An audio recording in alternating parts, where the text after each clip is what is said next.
Imagine, if you will, that you're at a harmless post-wedding celebration. Right, just at a normal party. Exactly. It's May of 2010, and you are sitting in a very small, very plain room. Not fancy at all. Yeah, nothing fancy. Arranged on the floor are 4 women, and they're doing what humans have done to celebrate community for, thousands of years. They're clapping and singing. Right, they're clapping their hands in rhythm, singing a traditional folk song, and with them in this room are 2 men. Which is a very important detail. A hugely important detail, as we'll get into. One of the men is standing up, dancing beside the women, just like enjoying the momentum of the music. Yeah, just feeling the vibe. And the other man is holding up an old grainy cell phone. He is recording a low-resolution digital memory of this impromptu after-party. Just a classic early smartphone era video. Exactly. That is the entire scene. Eventually the recording stops, the group disperses, everyone goes home, and life just continues. It's completely forgotten about. Right. For a while, this celebration is just a distant, entirely innocent memory locked on a memory card. But that's not where the story ends. No, it's really not. Because here's the chilling reality we're going to explore with you today. That mundane, blurry piece of digital media. It would eventually cost 9 people their lives. It really is a premise that just, it immediately forces us to completely reevaluate our understanding of cause and effect. Oh, absolutely. Like when we examine massive human rights violations or complex criminal conspiracies, we're usually looking for a clear antagonist. Right, like a cartel or a syndicate. Exactly. Yeah. Somebody initiating a premeditated act of violence. But what we're dealing with here is fundamentally different. It's a completely different paradigm. It is. This is a profound look at what happens when absolute ancient patriarchal authority feels existentially threatened by the digital age. Yeah, that collision between the old world and modern tech. Welcome to today's deep dive, everyone. Glad to be here to unpack this with you. Our mission today is to take you directly into the center of that collision. We are going to dissect the chilling 2012 Kohistan video incident. Which involves a massive, region-wide cover-up. A cover-up that successfully gaslit a federal government, I might add. Truly wild how they pulled that off. Right. We'll explore that lethal intersection of digital technology and strict local traditions. And ultimately, we're going to examine the tragic, systemic failure of a justice system. A system that practically handed the victims right back to their executioners. I really want to emphasize to you, the listener, as you picture this scenario, just how incredibly mundane this footage actually is. Oh, it's so boring by modern standards. If you saw this video on your feed today, you wouldn't even register it. You'd scroll past it in like a fraction of a second. It wouldn't even blip on your radar. Exactly. There's nothing scandalous, nothing overtly provocative by any standard most of the world operates under. Just people sitting on a floor clapping. But the consequences of those specific digital pixels are just terrifying. More terrifying than any psychological thriller. So, to understand how a video of clapping leads to 9 murders, we have to kind of strip away our own assumptions. Right? Yeah, completely. We have to throw away our foundational assumptions about privacy, about freedom of association, and even the concept of law itself. Take us there. Where are we? We have to examine the geography of Kohistan, Pakistan. Because the geography here is not just a backdrop. It's practically a character in the story. It is the central determining factor of the entire societal structure. Kohistan is unimaginably isolated. We're talking serious mountains here. Huge mountains. It's a district nestled right at the intersection of 3 major mountain ranges: the Himalayas, the Karakoram, and the Hindu Kush. So you're dealing with terrain that is fundamentally hostile to any outside interference. Exactly. We're talking about valleys and peaks that create a geographical fortress. It acts as a literal physical barrier to state infrastructure. Right, because it's so remote. It's so topographically severe that it's practically impossible to effectively govern from the outside. Federal state laws, national police forces, standardized court systems. Right, all of those institutions just physically lose their grip as you ascend into these mountains. And when a community is that cut off from the state apparatus, what happens to the law? Well, tradition doesn't just inform the local culture. Tradition becomes the only functional law. Wow. Survival in isolated, harsh environments historically relies on absolute group cohesion and rigid social hierarchy. So they just can't afford individualism. They cannot. Therefore, Any breach of their established social fabric is viewed as a literal existential threat to the survival of the community structure. It's not just a youthful indiscretion to them. No, it's a direct threat. And because they operate outside the federal justice system, this region relies heavily on self-governing tribal councils. Right. These are known as Jirgas, correct? Exactly. Yeah. Because these councils are comprised entirely of older, male village elders. And they hold all the power. Absolute, unquestioned authority over disputes, crimes, and punishments. Okay, let's unpack this. We need to understand exactly what the quote-unquote crimes were in this specific video. Because it's not just one crime in their eyes. Right. In the eyes of the Jirga, this wasn't a group of people hanging out after a wedding. This was a brazen, multi-layered violation. A violation of deeply entrenched laws governing physical space and gender. Let's start with the first one. Women in Kohistan are strictly forbidden from congregating with men from outside of their immediate bloodlines. It's blatantly illegal in their societal structure. And in this video, the women and the two men have absolutely no relation to each other. That spatial violation is the first major infraction.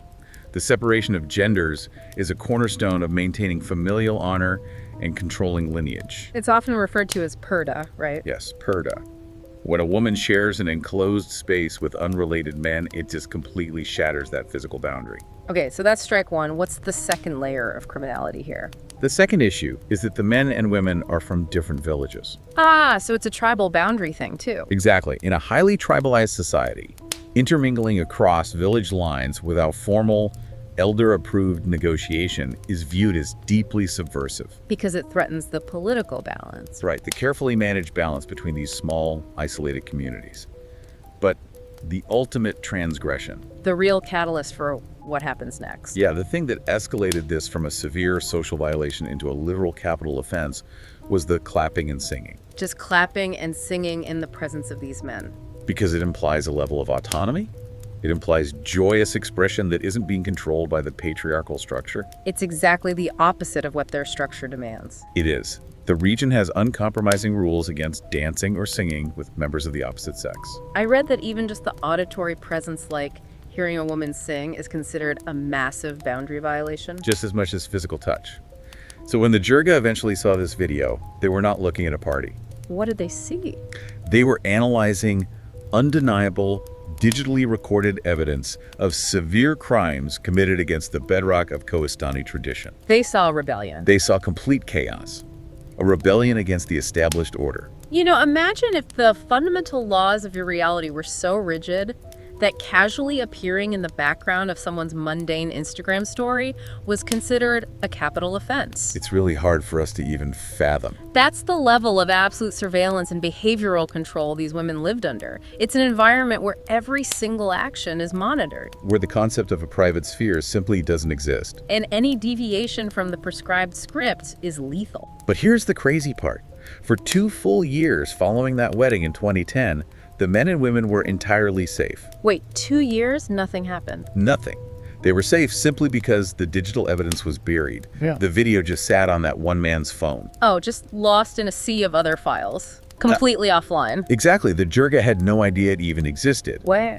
But then in May of 2012, the isolation of that file ended. It leaked. It leaked. And for reasons that remain entirely unknown to this day, maybe a Bluetooth transfer, maybe a misplaced memory card. But once it leaks, it goes completely viral locally. And we have to consider what viral means in a region without widespread broadband internet, right? Right. This isn't a link being retweeted on Twitter. This is people physically handing phones to one another. Beaming it from device to device via Bluetooth in village squares. Practically the entire region sees it. And when hyper-isolated traditions violently collide with viral digital media, the reaction is just explosive. The local Jirga convenes immediately. And they don't mess around. They hand down a brutal verdict. The 4 women visible in the video are sentenced to death. But the horror expands even beyond the digital frame. Yeah, this part is just heartbreaking. A 5th girl, 12-year-old named Shaheen, is also sentenced to die. And she wasn't even visible in the video. Not even in the frame. But she allegedly facilitated the gathering by organizing the room. A 12-year-old child condemned for simply coordinating a social gathering. We really need to analyze what this reveals about the Jirga's legal philosophy. Yeah, how does that even compute as a capital crime? Well, guilt in this system isn't just about committing the act. It's about proximity to the shame. So by just setting up the room, she's tainted. By facilitating the gathering, Shaheen was viewed as a conspirator in bringing dishonor to the community. This highlights the absolute ruthlessness of the Jirga.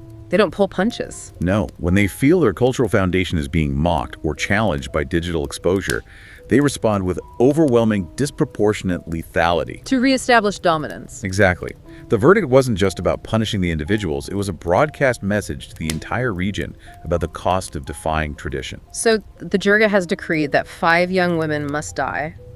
In an isolated community where the Jirga is the absolute law, a decree like that is usually carried out in total silence, right? Almost always. The victims disappear and the community enforces a collective amnesia. No one outside the mountains ever knows it happened. But that closed loop gets broken this time by a single individual. This leads us to a man who would honestly alter the course of this entire region. His name is Afzal Kohistani. Afzal Kohistani, a truly pivotal figure. On June 4th, 2012, Afzal travels far from his mountain home.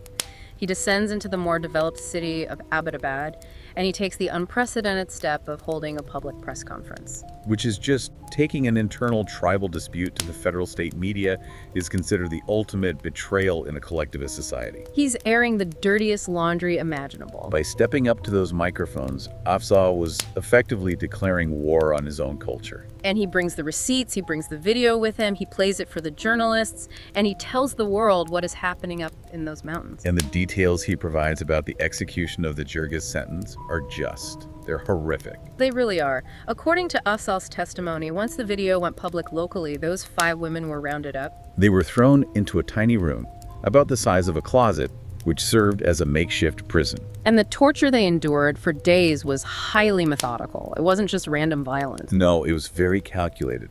Every single morning, the door to this closet would open, and they were doused with boiling water, blistering their skin. Oh my God. And then at night, the door would open again, and they were covered in burning hot embers and coals sourced from the village fires. I mean, the methodology of this torture is critical to analyze. This isn't just arbitrary cruelty. No, it is highly symbolic.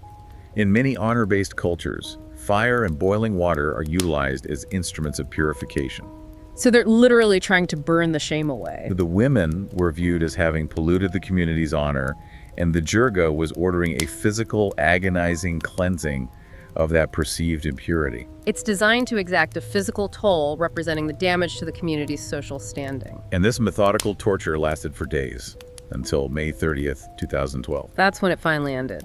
At 2 in the morning, the final verdict from the Jirga was executed. The door opened one last time, the women were restrained, and their throats were cut. And the detail that just fundamentally breaks your understanding of human relationships is who carried out this execution. It's the most chilling part of all of this. It wasn't some faceless executioner appointed by the council. It wasn't a designated enforcer. According to Afzal, the executioners were the women's own male family members. Their own fathers? Their fathers, their uncles, their brothers, their own flesh and blood poured the boiling water. Their own families dumped the hot coals. Their own families cut their throats. To a listener operating under Western legal and familial norms, this is entirely incomprehensible. Right. How does a father murder his own daughter for clapping? We have to examine the sociology of honor, or kairat, as it is often termed in the region. In this structure, honor is a tangible currency.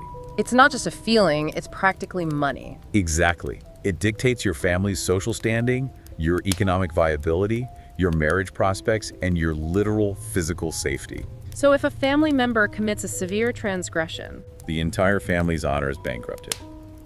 The Jirga essentially presents the family with an impossible ultimatum. Which is? Execute your own kin to publicly demonstrate your loyalty to the community's laws, or be ostracized. And in a harsh mountain environment, being ostracized, being cut off from communal resources, protection, and trade, that's a slow death sentence. It's a death sentence for the entire bloodline. So the family executes the individual to ensure the survival of the collective. It is a system of coerced complicity. By forcing the families to do the killing, the Jirga ensures that no family will ever rebel against them, because they are deeply implicated in the violence themselves. That structural survival mechanism completely explains the village's silence, but it also raises a massive question regarding our whistleblower. of Afzal. Right. Why did he break the silence? If the entire village, including the victims' own families, succumbed to this coerced complicity, why did Afzal risk his life to speak out? What was his ultimate motivation to break away from a culture that demands such lethal loyalty? Yeah, why him? It is the crucial question that drives the rest of this narrative. Because Afzal wasn't just a disconnected bystander who suddenly developed a strong moral compass regarding state law. He had skin in the game. Deeply personal, urgent stakes. Remember the two men in the video? The one dancing and the one holding the cell phone. Yeah, what about them? Those two men were Afzal's brothers. Oh, wow. So the video wasn't just exposing the women, it was a literal death warrant for his siblings. Precisely. Because of their involvement in the celebration, Afzal's brothers had also received immediate death sentences from the Jirga. They were targets too. They had fled into the mountains, going into deep hiding just to survive. So Afzal's press conference in Abbottabad wasn't just a noble plea for posthumous justice. It was a rescue mission. It was a desperate, highly calculated tactical move. He wanted to shine a massive, blinding spotlight on the region in order to save his brothers' lives. He knew the Jirga was actively hunting them. He knew. In fact, before he even made it to Abbottabad, when locals found out Afzal had been quietly trying to contact journalists to warn them, the Jirga sent an angry mob. A mob? A mob of 40 to 50 men went directly to Afzal's home to silence him. Just for asking questions. He barely escaped. He was acting out of sheer desperation to stop a slaughter that had already taken 5 lives and was rapidly coming for his own family next. So Afzal essentially throws everything on the line. He puts a massive target on his own back to tell the world, and specifically the Pakistani federal government, what is happening outside their jurisdiction. The strategy initially works. It really does. The press conference makes front page news across the entire country. The public is outraged by the brutality. And the federal government is humiliated. The idea that a parallel justice system is executing citizens right under their noses, they are forced to act. But this is where we run into a monumental logistical and legal challenge. How do you investigate a murder in a completely isolated community where every single person denies a crime even took place? Including the parents of the victims. Right. The state apparatus immediately runs into a wall of coordinated, weaponized silence. Within hours of Afzal's press conference making the news, the leader of the Jirga, a man named Maulana Javed, publicly disavows the entire story. He just denies it flat out. He goes to the media and claims Afzal fabricated the murders entirely. And look at the specific narrative Maulana Javed uses. What's his spin? He claims Afzal is making up human rights violations simply to secure lucrative U.S. political asylum for himself and his brothers. Wow. It is a brilliant, highly manipulative pivot. Maulana Javed understands the political trigger words that will make the national public doubt a whistleblower. It's a highly sophisticated public relations maneuver from a mountain tribal leader. He is tapping into nationalistic skepticism of the West. Maulana Javed insists the women are perfectly fine, alive, well, and living their normal lives in Kohistan. So the federal government is presented with a classic he said, they said scenario. But with the highest possible stakes and absolutely no physical evidence of a crime scene? Exactly. So what does the government do? Well, their first move is entirely logical. They tell the Jirga leader, okay, you say they're alive. Bring them down to the federal courtroom in Abbottabad so a judge can look at them, verify their identities, and we can close the case. Makes perfect sense. But the Jirga counters this by using their local tradition as an impenetrable legal shield. They refuse the government's order. They claim it would be deeply dishonorable, a violation of purdah, for these women to travel that far and appear in a public federal forum. Because women in Kohistan are rarely allowed to leave their homes, let alone travel to a city to be inspected by male state officials. This is where we see the Jirga brilliantly weaponizing the concept of cultural relativism. Break that down for us. What is cultural relativism in this context? It's the idea that a person's beliefs and practices should be understood based on that person's own culture, rather than judged against the criteria of another. So they're using it as a shield. The Jirga is essentially using this as a legal loophole. They are daring the federal government to act like oppressive, culturally insensitive colonizers. They're saying, if you force these women out of their homes, you are violating our sacred religious and cultural rights. The Jirga forces the federal government to play the investigation by Kohistani rules. And since they can't bring the women to the state has to go to the women. Right. The government pivots. In June 2012, they assemble an investigative team, which includes a prominent human rights activist named Dr. Farzana Bari. And how do they get there? They fly them via military helicopter directly into the hostile terrain of the mountains, aiming for the specific village of Gada where the women lived. But the moment the helicopter lands, the investigators realize they're walking into a highly manipulated environment. The physical environment itself becomes a weapon of obfuscation. The village of Gada is practically deserted when they land. It's completely empty. The investigators ask the few locals who remain where everyone went, and they are handed this incredibly convenient excuse.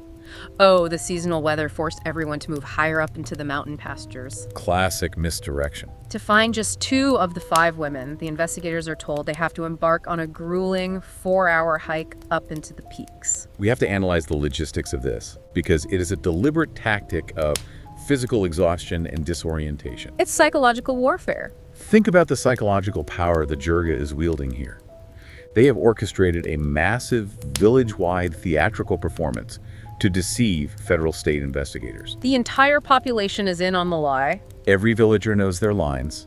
The geography is actively being used to deter the investigation. By forcing the investigators to hike for 4 hours at high altitude. They are ensuring the state officials arrive, exhausted, cognitively depleted, and eager to just finish the job and leave before nightfall. Think about how terrifying that is for you if you're one of those investigators. You are completely isolated in these remote mountains. You have no cellular service. You're surrounded by hundreds of people you strongly suspect are lying to you. People who are perfectly capable of violence. You're physically exhausted from a 4-hour hike. And your only tool for identifying these women, your only evidence, is a stack of blurry screenshots printed from a grainy cell phone video. It really is a morbid magic trick. You are totally at the mercy of the village. So the investigators finally reach a location where they meet the first woman, who the villagers present as Amina. And this woman is wearing the exact same outfit that Amina wore in the video shot 2 years prior. Which, from a forensic and psychological standpoint, is an immediate massive red flag. Why? Because it's too perfect. It's a massive overcorrection. People do not wear the exact same casual clothing 2 years later when presented to government officials. Right, that never happens naturally. It is exactly what someone staging a scene would do to ensure an identification based on a blurry printed image. They are preying on the investigator's cognitive bias. If the clothing matches the blurry photo, the exhausted human brain is primed to accept the match. Exactly. Then the villagers present Shaheen. Remember, Shaheen is the 12-year-old sister who wasn't even visible in the original video. So the investigators are looking at a 12-year-old girl, and dozens of armed men around them are nodding and saying, yes, this is Shaheen. But the state has absolutely no visual reference to confirm it. None.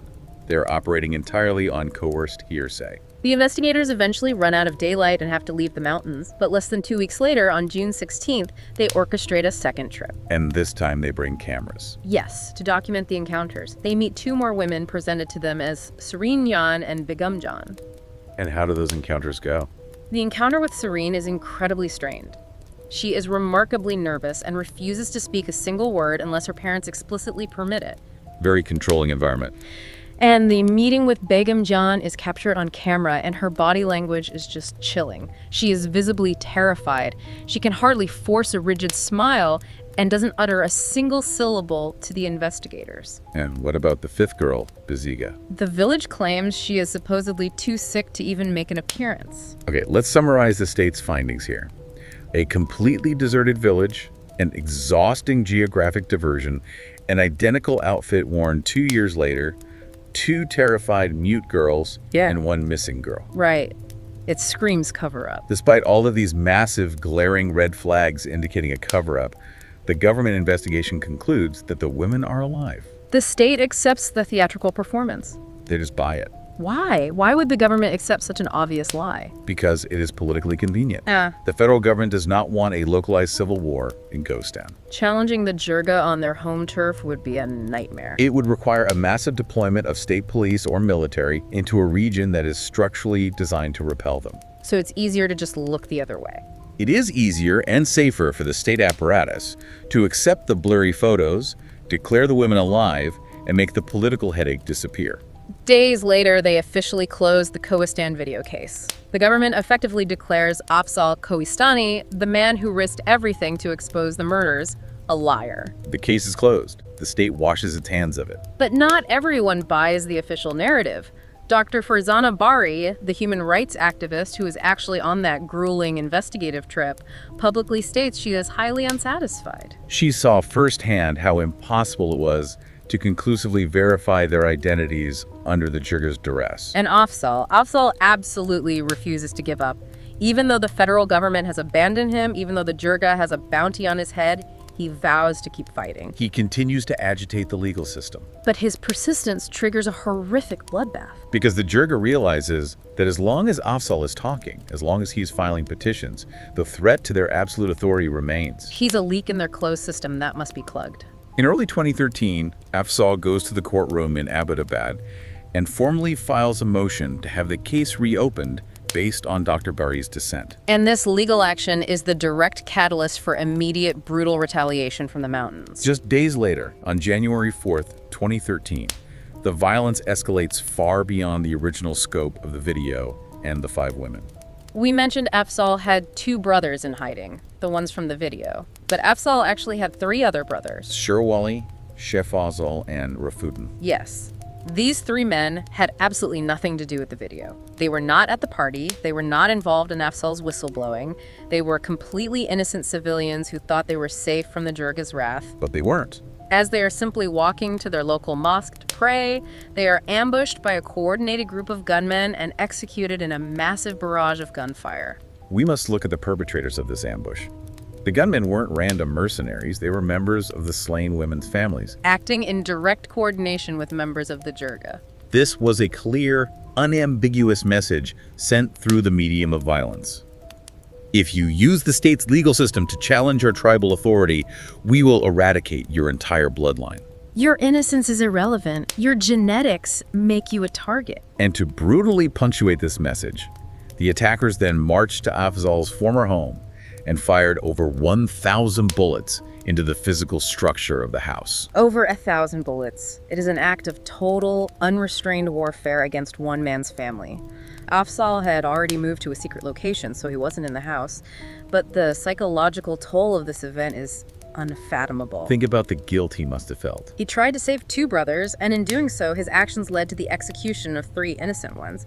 And the horror doesn't stop there. As Afzal and his small group of supporters dig deeper into the region's history to build their case, the true scope of the violence in Kohistan begins to emerge. What did they find? They uncover evidence of over 50 other honored killings in that single, small village network over the course of just 2 years. 50 murders in a tiny mountain community in 24 months. That is not a justice system. That is an epidemic of violence. It reveals that the Jirga's authority is not maintained through respect or tradition, but through constant lethal enforcement. Investigators describe this rate of murder as being as common as the common cold in that region. Every single household was intimately affected by the violence. But the terror was so absolute, the coerced complicity so deeply ingrained, that no one dared speak a word to the outside world. Until Afzal. And despite the horrific murders of his 3 brothers, the tide of this investigation is about to turn, thanks to an investigative breakthrough that perfectly ironically mirrors the catalyst of this entire tragedy. Right, the state investigation failed because human eyewitness testimony is compromised. A human investigator looking at a terrified girl in a matching dress can be fooled by context, exhaustion, and bias. So how do you legally prove an identity when the entire community is gaslighting you? You remove the human element entirely. Enter Catherine Harold. She is a Reuters journalist who gets involved in the case. She had been researching honor killings in Pakistan and felt Afzal's story was entirely credible. But she knew that to force the government to reopen the case, she couldn't just rely on suspicion. Right, she had to definitively, mathematically prove that the girls the investigators met in the mountains were imposters. So what does she do? She takes a high-quality still image of Begum Jan, the terrified, silent girl from the second investigation trip who was captured on camera. Then she manages to get her hands on the real Begum Jan's official government ID photo. She sends both of these photographs to a UK-based facial recognition technology company called Digital Barriers. And this is where the balance of power shifts completely. This is a monumental shift. The Jirga relied on their ability to manipulate human perception and coerce silence. But biometric data cannot be bullied. So an algorithm cannot be threatened by a council of elders. Facial recognition technology doesn't look at the dress a person is wearing or the terrified expression on their face. It maps the geometry of the skull. It measures the exact millimeter distance between the pupils, the width of the nasal bridge, The contour of the jawline, the depth of the eye sockets. It strips away all cultural and situational context and reduces human identity to a unique mathematical equation. Digital Barriers runs the analysis comparing the mountain girl to the ID photo. The result comes back. It is a 17% match. A 17% match, which means they are definitively, scientifically not the same person. The girl the village paraded in front of the government, the girl the investigators officially recorded as living proof that no murders took place, was a fake. She was an imposter forced to play a role to cover up an execution. Which completely validates everything Afzal had been saying since 2012.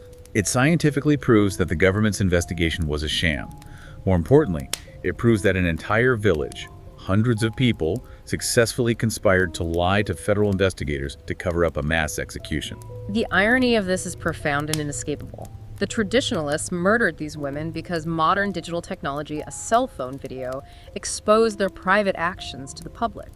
They went to war against the digital age. And yet, it was modern digital technology, an advanced facial recognition algorithm that unraveled their medieval cover-up. That 17% biometric proof reignites the entire fire. Armed with this undeniable objective digital evidence, Afzal goes on a relentless crusade. He does TV interviews, he files endless court motions, he even runs for political office in Kohistan just to get a larger public platform to shout from. But the wheels of the Pakistani justice system turn agonizingly slowly. Years pass. Afzal is living in hiding, completely separated from his wife and children to keep them safe. His two surviving brothers, the ones from the video, are living in miserable conditions in secret locations. The agony of waiting, knowing the men who murdered your family are walking free in the mountains, must have been suffocating. It requires a superhuman level of psychological resilience. He is fighting a war of attrition against both a tribal council and an apathetic state bureaucracy. But his relentless campaigning finally catches the attention of global media.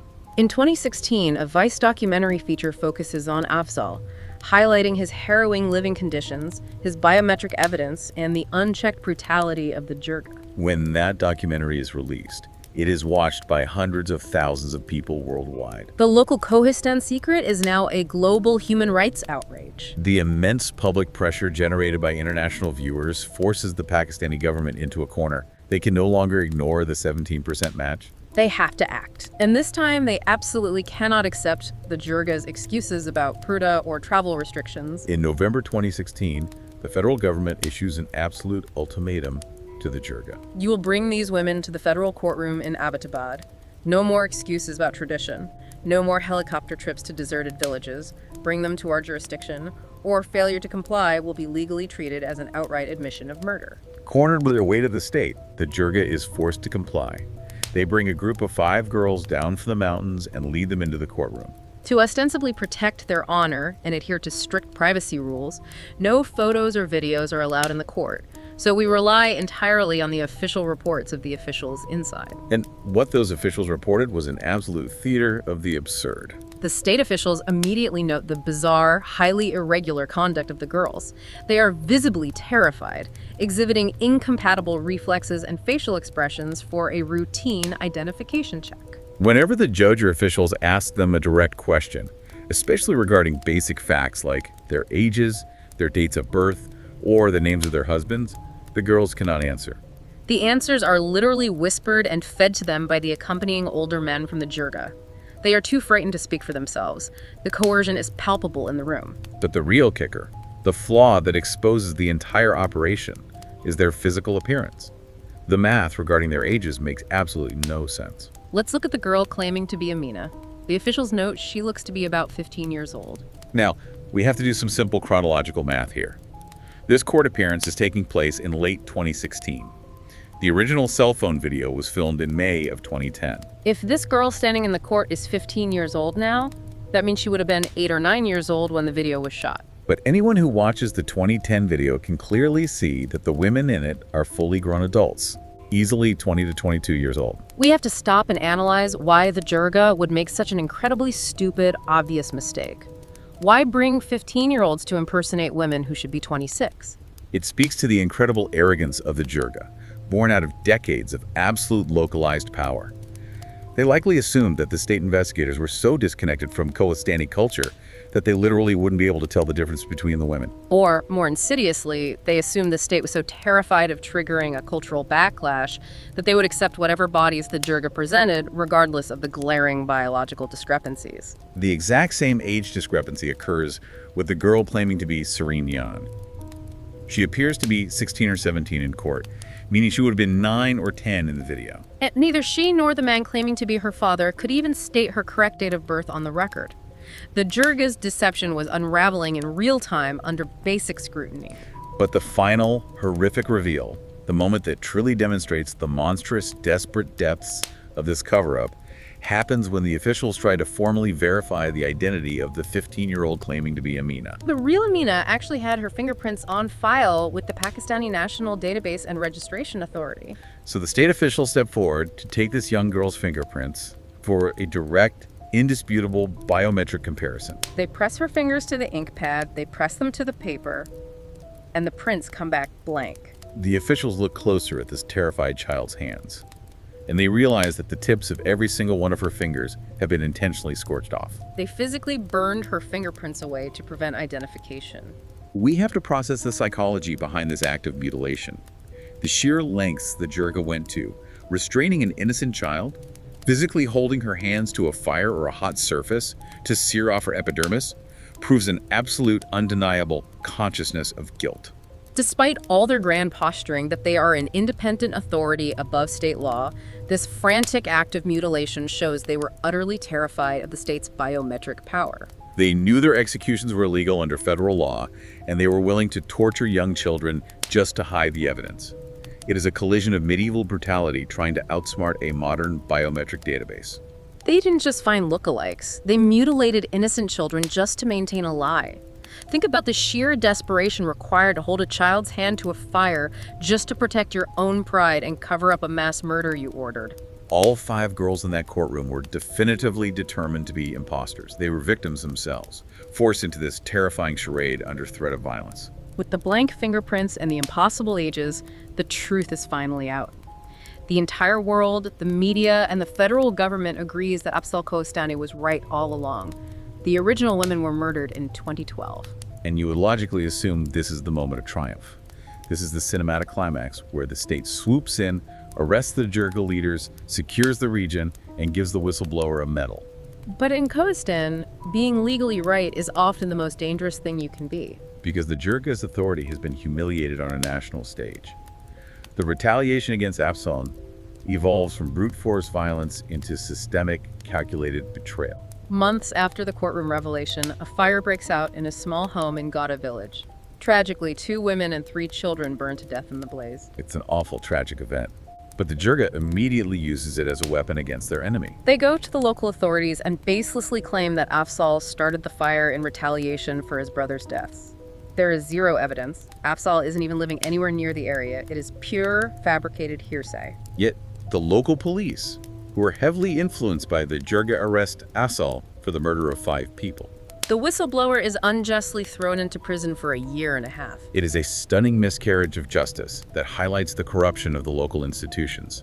The man who sacrificed everything to expose a mass murder is jailed on the unverified word of the very murderers he exposed. But while Afzal is languishing in a prison cell, the immense pressure on the village finally breaks their solidarity. In July of 2018, family members of the victims finally confessed to the authorities. They formally admit to torturing and murdering Serene Yan, Begum Yan, and Baziga on the direct orders of the Jirga. They detail the boiling water, the coals, and the executions. They confess to the massive, coordinated conspiracy to deceive the government investigators in the mountains and in the courtroom.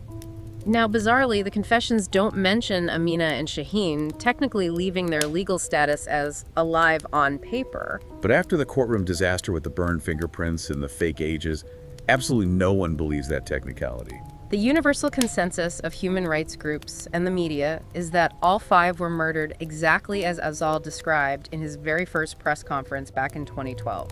So Afzal's narrative is entirely vindicated by the perpetrators themselves. His truth is undeniable. In early 2019, after a year and a half of unjust incarceration, Afzal is finally cleared of the bogus arson charges and released from prison. But his victory is hollow because the danger to his life has only multiplied.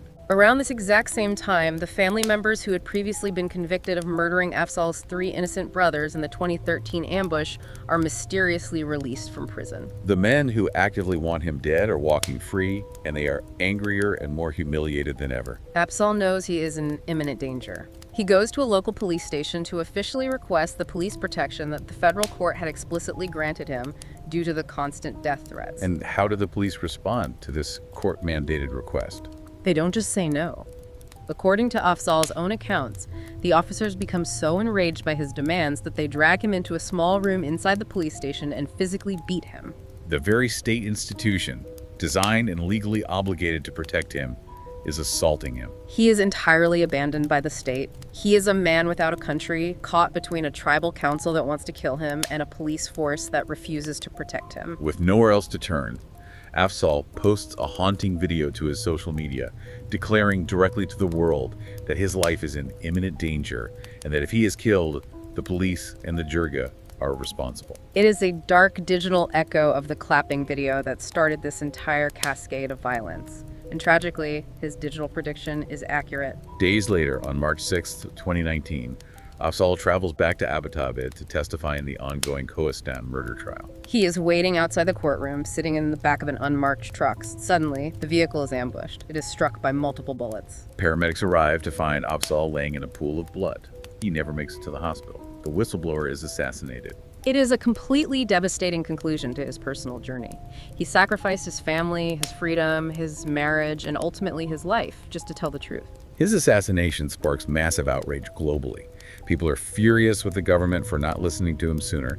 They are furious with the police for actively beating him instead of protecting him. And they are also deeply angry at the media. And this is a really complex part of the story we need to report on impartially, because it deals with the mechanics of journalism in dangerous environments. Yes, the media backlash is a vital component of analyzing this tragedy. The 2016 Vice documentary was undeniably crucial in forcing the government's hand. Without that global exposure, the courtroom unmasking of the mutilated imposters might never have happened, and the confessions might never have been extracted. However, right from its initial release, critical viewers noted a potentially fatal oversight by the filmmakers. The documentary crew seemingly filmed and broadcast the exterior of the safe house where Afzal had been hiding, as well as locations related to his surviving family members. When the documentary was re-uploaded to the Vice Asia YouTube channel at the end of 2018, where it went massively viral again to a new audience, the exposure of his location was magnified. Months later, Afzal was assassinated, and the comment sections of that video were flooded with people accusing the filmmakers of getting him killed. They argued that by broadcasting the visual layout of his hideout, they effectively handed his tribal enemies a map to his location. This is really shameful and against the ethics of journalism, one top commenter wrote. It highlights the extreme double-edged sword of journalism when dealing with human rights cases in regions with weak state protection. On one hand, media attention is often the only mechanism capable of forcing a corrupt or apathetic justice system to act. Without the spotlight, atrocities remain buried under the guise of tradition. On the other hand, the nature of documentary filmmaking often requires establishing wide shots, personal details, and visual context to make the story compelling and authentic to a distant audience. In doing so, a film can paint a massive, illuminated target on the whistleblower's back. It raises a profound question regarding the mechanics of intervention. When the state is weak, who is ultimately responsible for the physical safety of a documentary subject? Is it the journalist who exposes the truth, or the state that fails to act on it? It's a debate worth having, absolutely. But I have to push back a little here, or rather, refocus the blame on the mechanics of the institutions involved. While the media ethics debate regarding establishing shots is incredibly important for future journalists, we cannot lose sight of the fact that the ultimate fatal failure lies squarely with the state. The documentary crew didn't pull the trigger.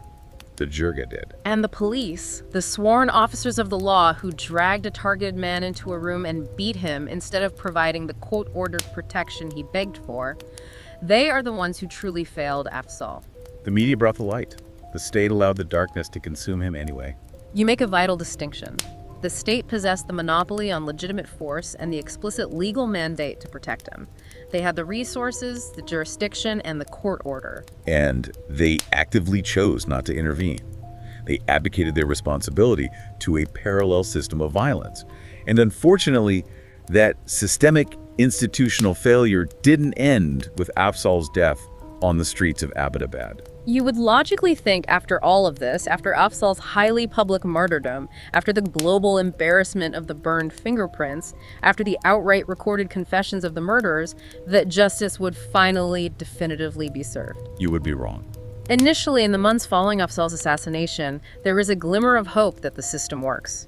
3 men from the victims' families, the ones who had confessed to the tortures and murders, are sentenced to life in prison. Additionally, a Jirga member named Masoom Khan is sentenced to life for orchestrating the assassination of Afzal.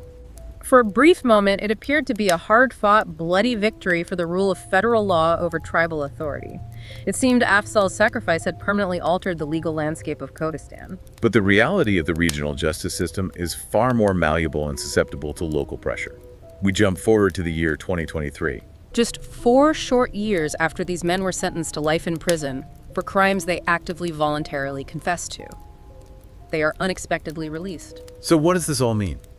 The government cites a lack of evidence for their sudden release. Let the sheer absurdity of that legal reasoning sink in. They literally confessed to the killings. They detailed exactly how they used boiling water. They detailed exactly how they disposed of the bodies. The state had confessions, biometric proof of a cover-up, and a mountain of circumstantial evidence.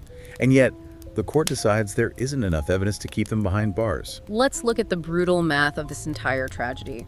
1 wholesome, innocent cell phone video of a post-wedding celebration, 5 murdered women, 3 murdered brothers, 1 assassinated whistleblower. 9 horrific murders in total. And today, as a result of all that carnage and a decade of legal battles, only 1 single man remains in prison. If we connect this outcome to the bigger picture, it is the ultimate indictment of a collapsing justice system.